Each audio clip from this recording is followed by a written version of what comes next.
Actually, this year during the budget cycle, I did vote to do this. And obviously, the council was concerned about the fashion, how the fashion of the integration could occur. So we actually asked for a review to be done, which we expect by the autumn, the end of the year. And we'll make a decision ultimately based on that. And obviously, this is one of those ways where we believe there is some opportunity for consolidation savings. And I think given where we are with dollars, the fact that we faced a $1 billion deficit this year, that we're likely to see one of comparable size next year, it's important to look at different opportunities for restructuring, and clearly consolidation of function around police could be one of those opportunities. I chair the Finance Committee. As I said earlier, I think there are other opportunities as well, and we have a restructuring committee that has been named by both the council and the executive branch. I met with them just about 2 weeks ago, and this was an item for discussion at that time as well. Again, I think we all recognize the value that the parks provide to the community. We clearly want to make sure that parks remain safe and usable for everyone. So my commitment to you is that whatever we ultimately decide to do, that we will make sure that there is adequate coverage in the parks and that they remain a resource to the community. Thank you. Lisa? Jane DeWinter is our next candidate.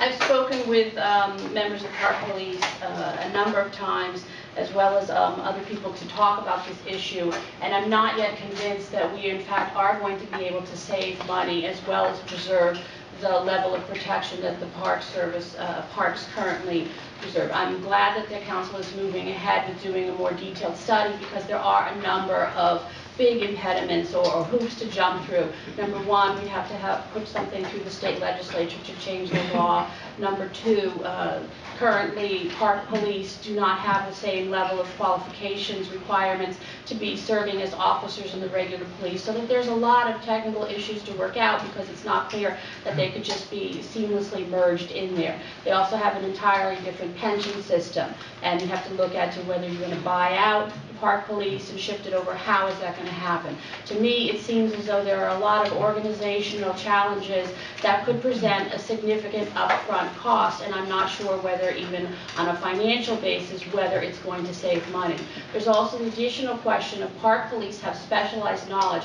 It may not take that much to know where our pocket park is, but we have some huge parks in the county where Park Police know where every corner of that park is. I think that we need to be careful that if we're considering the merger, that we have people who are specially tasked as just Park Police, and that they're not just shifted back and forth between sometimes being on parks and sometimes having a regular beat, because then we're going to ultimately end up with people who are sort of in charge of huge parklands who don't know where specific areas are and aren't able to respond to any calls in there. So I think that there's a number of issues that really need to be worked out, and I'm reserving my judgment till we have the answers.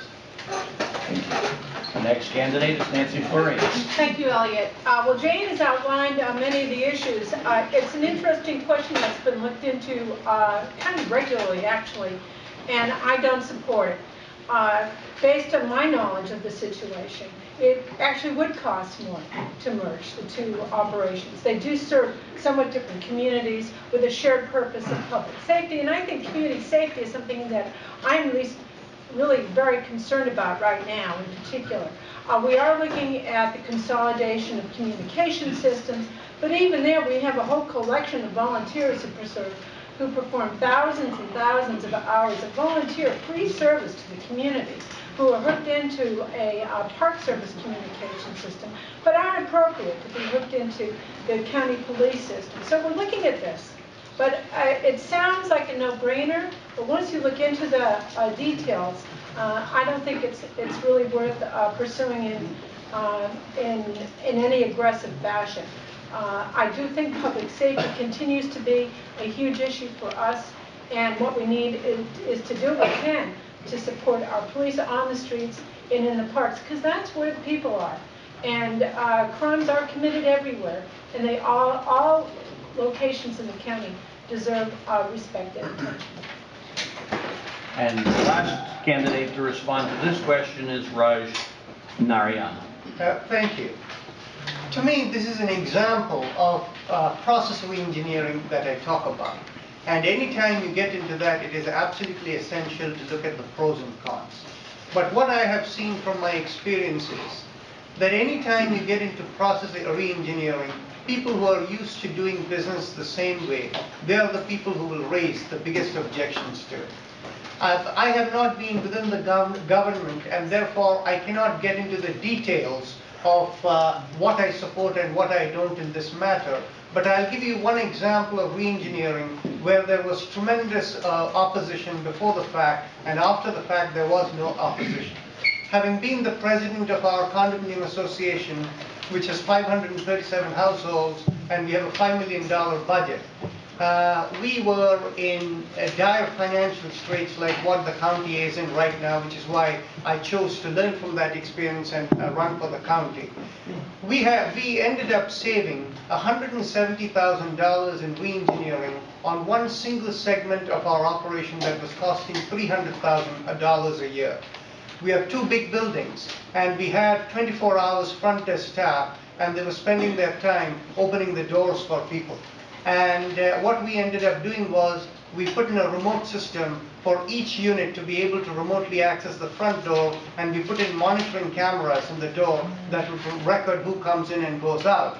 And we reduced it to 12 hours a day instead of 24 hours a day. That actually saved us $170,000, but then there were a lot of people who objected to it.